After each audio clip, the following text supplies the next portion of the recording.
Hey guys, welcome back to the channel. I'm so glad you're here. I have an amazing unboxing to share with you today. I'm so excited for this.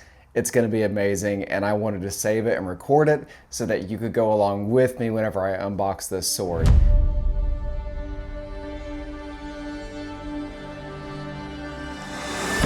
Welcome to my future studio. I'm so excited to actually have a space and a place to record. We do have raw 2x4s behind me. It's good stuff. Well, with that being said, let's get into it. I am pumped. So, I recently got in touch with a company called Katana-Legend, and I reached out to them and just said, hey, I love your stuff, and I'm a little bit curious to get to know your company a little bit better. In response to my email, they sent a sword. I am so excited to open this thing. Guys, it's been sitting in my house for a couple of days because I wasn't able to film this video, and I did not want to leave you out of this experience. I haven't seen this yet. Now, a little bit about them. They are a made-to-order sword company. You can go to Katana, Katana-Legend.com, and you can go on there and actually see all the different options you have available to you. But I went on and customized a sword exactly how I wanted it. So without further ado, I think we should dive in. I am excited. It's gonna be amazing. And they really package this thing well. This looks like the easiest way to get in. Gonna be super careful because I don't know how they box this up. I don't know if we actually have a sword box inside or what. Now, I did look online to see where the sword came from, and it does have American and Chinese labels on it. So I don't think that this is a Japanese-made sword. However, in my experience, a sword can be good regardless of where it comes from. It all depends on the maker, and that's my opinion. So right away, I see a very cool box. Let's put this away.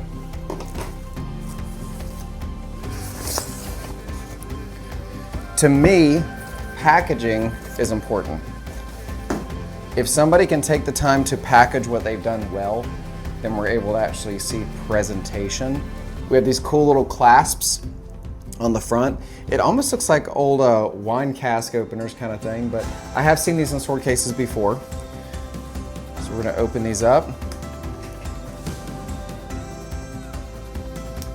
Oh, nice. And they sent me a sword stand to go with it. How cool is that? That is very kind. And I requested this gold silk bag that has dragons on it. That is very cool, very beautiful. Whenever I train, I actually utilize my swords. They don't spend a whole lot of time in their cases, but for transporting it, it is kind of nice to have a dedicated bag. Man, oh man, this is gonna be beautiful. So let's open it up, and then I'm gonna go through the specs that I ordered online so I can walk you guys through it. That's pretty. Now, normally I am not a fancy person. I tend to like things that are a little bit more minor in detail, a little, you know, simple, I think is the word. But I'm really excited to see this. This is gonna be cool. So let's get this plastic off of here very carefully. I don't want to mess up any of their work. I really, really like it. I went with the white stingray underneath it. And all these really beautiful fittings. They're kind of hard to see at the moment. But I have to say I am very pleased with this sword so far. I do see that the Suba, it looks like may have been bent in shipping. So that might be a small thing, but I have a feeling once I message them and let them know, they'll probably send me another one fairly quickly. That's something I can say too. Their customer service has been top notch. I'm gonna move this down just a little bit. This is actually what I use for my computer. I'm kind of a Lord of the Rings nerd, so gotta have Middle Earth here, but we're gonna use it for the sword.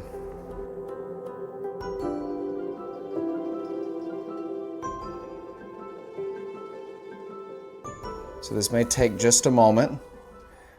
For those of you who have never bought a sword before, you usually will take it out of the wrapper and you're like, man, it's so oily, like what's all over it? That is actually done intentionally for shipping so that it will help prevent rust.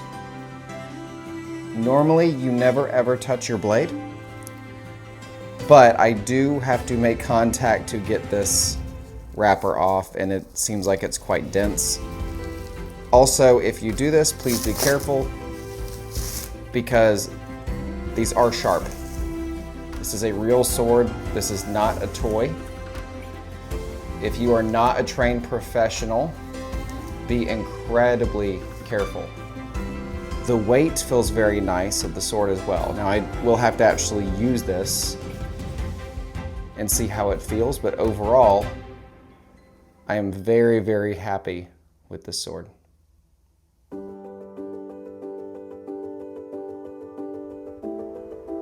And you can actually see those waves in the hamon.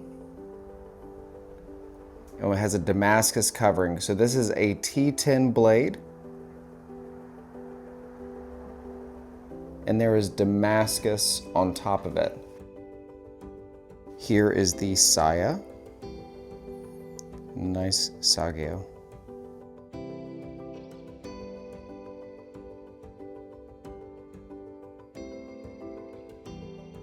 So if this is your first time ever purchasing a sword, you want the sword to fit quite snugly inside of the saya or the sheath. Now, the way that it snaps in is very important, and if it's too loose, there are ways to adjust that. I've seen several different methods, one of which being laminate on the inside, which is the most common that I've seen. But there is a nice locking that should happen. The sword should be tight enough that it will not fall out of the ends. That tells me that the saya matches the sword. So whenever we actually go to close the sword, it gives resistance, and then I have to lock it in. So that is nice. Now that can go away with wear over time whenever the sword is being used. So that is something we'd have to keep an eye on, but overall, I'm very impressed.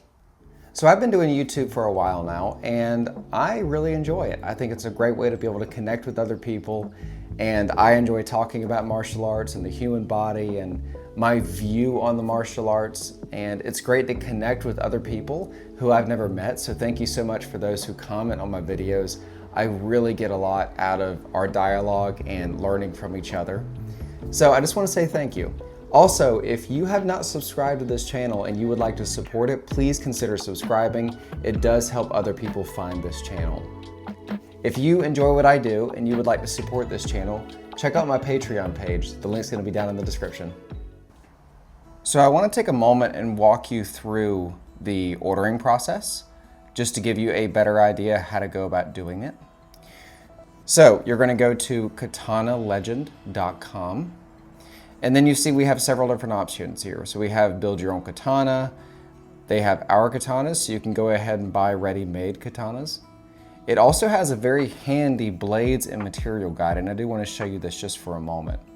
It breaks down all of the pieces of the katana, so you can actually understand what you are ordering and why.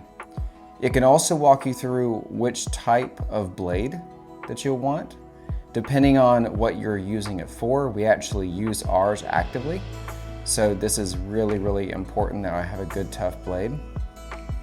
And they walk you through step by step. And of course, a lot of this will depend on budget as well. And then it walks you through the different parts and pieces of the sword so that you know what you are choosing. So if we go to Build Your Own Katana, let's start there.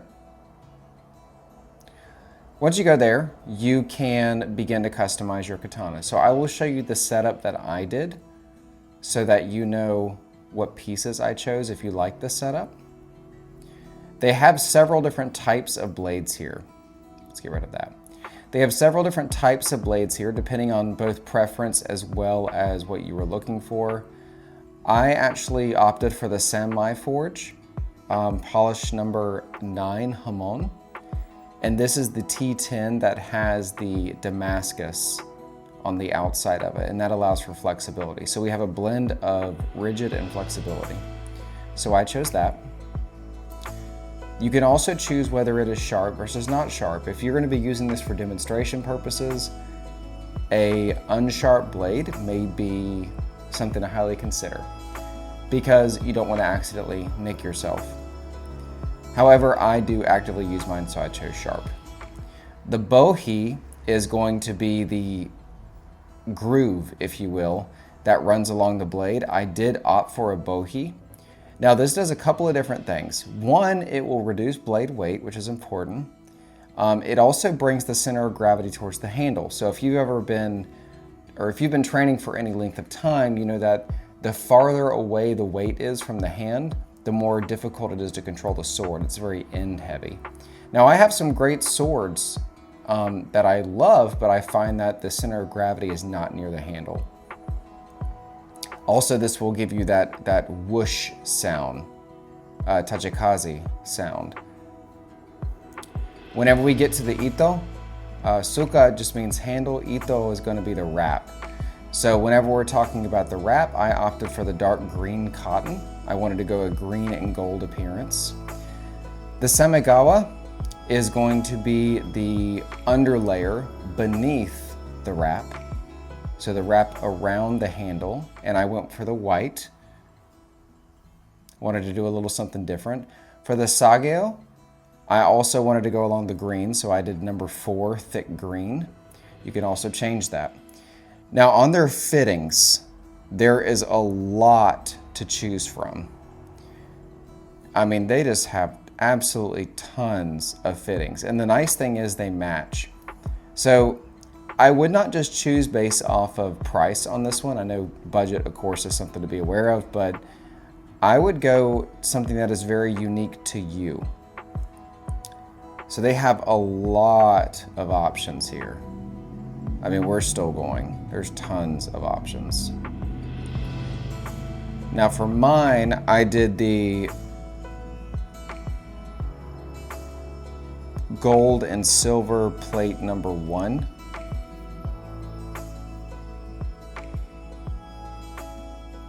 Which is here. That's the option that I did because I preferred to have more of that ornamental flair to it.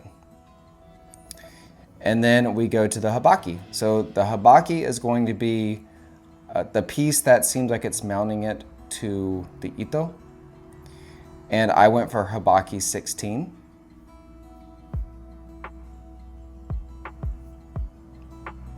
Which is right here. Took me a second to find it there, but there's habaki 16. Once again, they have a bunch of different options. The seppa, I chose a gold seppa. And then on the saya, this was pretty fun too. So they have tons of different ones. I went for the golden,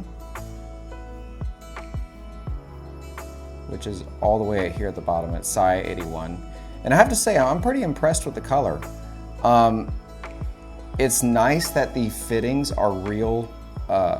They're not just fake cover. And we have traditional Japanese lacquer. The entire thing is made by hand, and I'll be honest, you really can't tell the difference.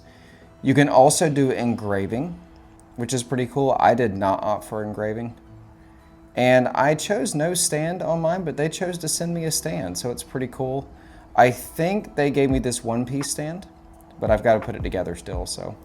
And then, of course, you can get silk bags, and they have different ones there. They also have different boxes to choose from, which is pretty cool. I am completely blown away by this sword, guys. It is so cool. I cannot wait to cut with it. If you would like to order a sword of your own, please follow the affiliate link below. You would both be supporting the channel and be able to get your hands on one of these beautiful swords.